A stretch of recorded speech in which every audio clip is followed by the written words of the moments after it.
What's up, people? One Nut Punch here. So I'm coming back to Dead Grid because Adam Void put out a really big patch for the game. Actually, it's update number 6, and this one actually allows you to have a new mode in the challenges called Lone Wolf.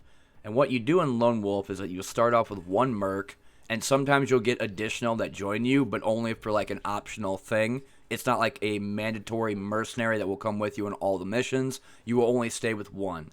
What I'm showing you here is a lot of the pictures that he put out for the patch notes. They added new weapons, new skills, new items, the difficulty modes, new mechanics, more music. I think there was added like 12 more tracks to the game. A lot of the older ones were too old and outdated, so he wanted to update them, and I'll even let you listen to one at the end of the video. They added new elite perks, which is a new thing you unlock as you progress through the mission. They increased or made the UI better for a lot of the cards, such as the leader characters and the mission characters that you would get for the different classes like Tactical, Commando, and some of the other ones. They also added new scenery, so if you want to go and check out the new areas that are like in a forest or a street area, they have that as well. Going through the patch notes, they talk about gear management. They have larger fonts, cleaner frames. Basically, this update put out a lot of changes to the font and making the letters larger so it's easier to see. Also, when you're playing Lone Wolf, as I'm showing you here, it's on Apocalypse difficulty. It's not Extinction, it's the one before that. And it does get progressively harder as you go, and it's very difficult to play Dead Grid with one merc. The reason why I say this is because even though you can change their skill sets and give them better items and weapons in the game, they are going to be one character, and they do get swarmed by harder and higher health zombies that become increasingly difficult. Not to mention with the new mechanic called Frenzy, to where they gain more attack progressively faster depending upon whatever difficulty you are or whatever level you're currently in. Eventually your mercenary will basically die, and that'll be the end of the run. But like I said, when it comes down to Lone Wolf, you're not going to be able to have anybody else join you unless it's like Slade or an optional mercenary that comes and helps you out like Viper. Continuing down the patch notes, they talk about the new cards. They have 10 new random events. They have 15 plus new consumables randomly found as loot. Seasonal items such as a mad scientist, warm brains are now offered by Slade off-season. They will also cost supplies, and the effects can be rebalanced. Around 40 new unique weapons, like I showed you earlier with the picture, with the Blood Weight, which is a P90, Bullet Hive, a UMP45, Ammo Vortex being a Glock, and so on. And then they have new pipes, they have new swords, they have new machetes, and longbows as well.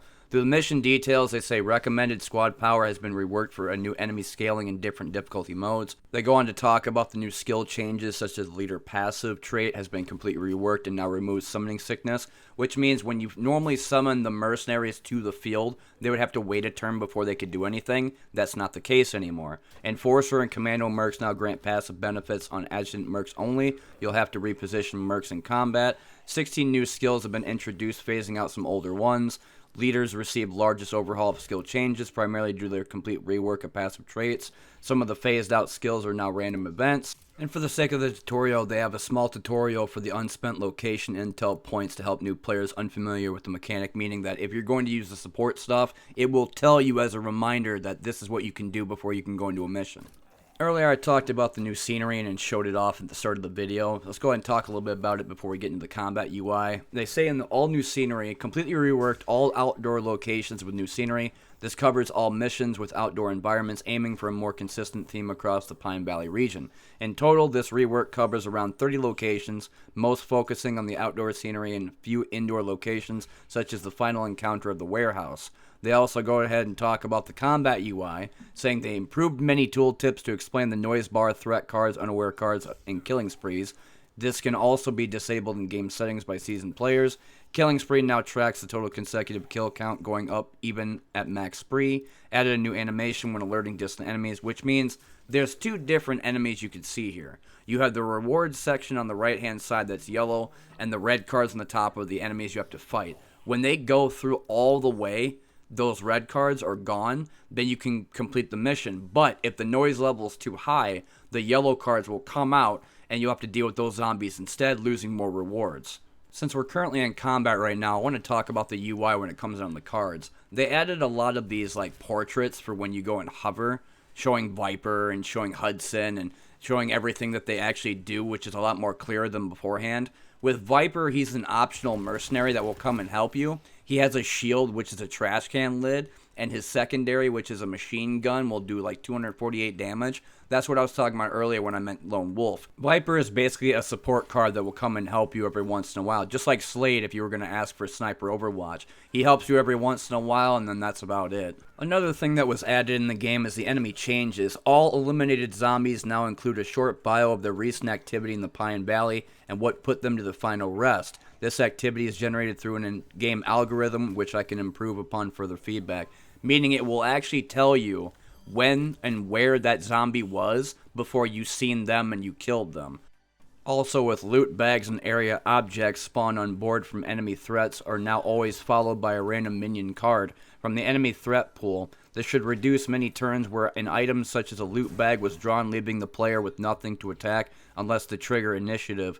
Played event cards should not be affected by this change. A completely new enemy scaling algorithm was added in this update. The goal is to offer a more consistent curve for increasing the enemy difficulty in their rank. The game is now one major update away from 1.0, so I need to use this opportunity to test more scaling changes, meaning that the game is still in early access and it's not 1.0 yet, but he is getting to that specific point. And with this update, being able to change the UI, having a lot more clearer things to see when it comes down to descriptions, all the effects the cards do, and even having a portrait to where it's actually a clean cut compared to what it was, to where it was like small lettering and like a wall of text. It was pretty hard to kind of understand or even know what was happening when trying to play Dead Grid. Now with update number 6, I can see that being one step closer to 1.0, and it is a lot easier to see what they're doing, what the zombies are going to do to me, what my mercs can do to them, what weapons they have, what stamina, what items I can use, and what even I can go and find for supplies, accessories, and weapons.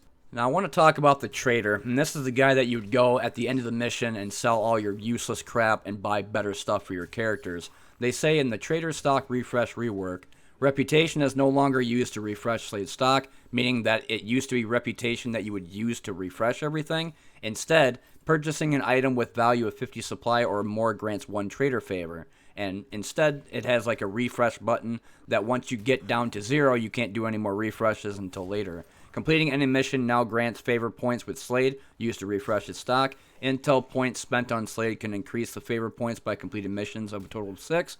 Intel points spent on Slade no longer increase the unique item chance appearing for sale. Slade offers new special items which grant additional favor points when purchased. They also talk about the new character flow, which I showed earlier, that showed the leader, commando, enforcer, and tactician. You can name the character and what exactly role they had for offensive support or defensive or something else. I kind of touched base when it comes down to difficulty modes, but just a reminder, easy, normal, veteran, Apocalypse, and Extinction, those are the 2 new ones that were added with the challenge mode of Lone Wolf. Apocalypse is the second, Extinction is the final. There was also some mission changes, 2 new late game hordes added to the game, 2 new bosses in the 5th horde mission, a new boss in the prison transfer mission, added additional small encounters to mission Lost Convoy for a total of 3, reworked the mission lore of many locations to prepare for the game's final story, and then of course, music, 12 new tracks for the total of 35, 2 new camp tracks, and a new title screen track as well, which I'll let you listen to later on. They also have a full listing of new skills: combat, medic, replenishment, tai chi, black belt, optimized loadout, advanced, leadership, fire starter, firefighter, sashimi, urban gunslinger, full auto, iron grip, stun burst, calibration, and weak point. And those are the new skills that were either reworked or added into the game. A lot of them were reworked that were already inside Dead Grid, but they needed to be helped out because they weren't either that strong or a little bit too weak whenever trying to use it in combat. After a couple hours of play, I'm pretty happy with what Adam Boyd is doing with Dead Grid. Being able to see stuff more clearly, know what they're going to do, and understand how it works is pretty much why I like playing card games. And like I said a long time ago on stream or in other videos I've done in the past, I mainly got off the ground from playing early access games, but mostly they were card games. Like I used to play Infinity Wars, Altial Horizons, Shadowverse, RuneScape Chronicles, Hearthstone, and some of the new stuff, or older stuff, or underrated stuff no one's ever heard of, like Nitro Kid, Beneath Aresa, One More Gate to Walk Through Legend, Chrono Arc, and so on. So, I mean, I definitely like coming back and playing games like Dead Grid, or even some of the underrated stuff like Nitro Kid, and see what new stuff happens. Luckily, Adam Void is the one still doing stuff for his game, even though it's $10 and very underrated as hell. highly recommend people going off and playing Dead Grid. And I understand that it's early access and people give early access shit all the time saying, oh, it's not good enough, it's broken, it's not going to be worth playing, you have crashing. And yeah, I have had crashing a couple of times when playing this game, but that was because it was on ultra settings and I had no idea that it was set to default on ultra when it should have been low or medium. And after changing it, I've never had a crash since. They also messed around with save compatibility. Due to such drastic changes of skills across different classes, I recommend starting a new game. Previously saved games should still load and give you a full skill point refund, but the testing of legacy saves was not extensive. I have my save, it wasn't deleted, but then again I understand what he means because I didn't get all of the unlocks, including the elite skills and some of the new skills that were added into the game.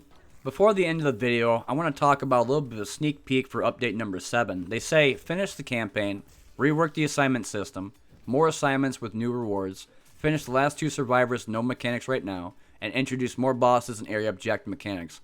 Those are what's going to be happening in update number 7, but there's nothing else after that because that's all it says in the patch notes. But I have some other card games as well as some other early access videos I'm going to be putting out. I'm currently working on them right now and making some scripts and being able to make it more organized compared to the normal stuff when I just do a video and give my experience after playing it for a couple hours.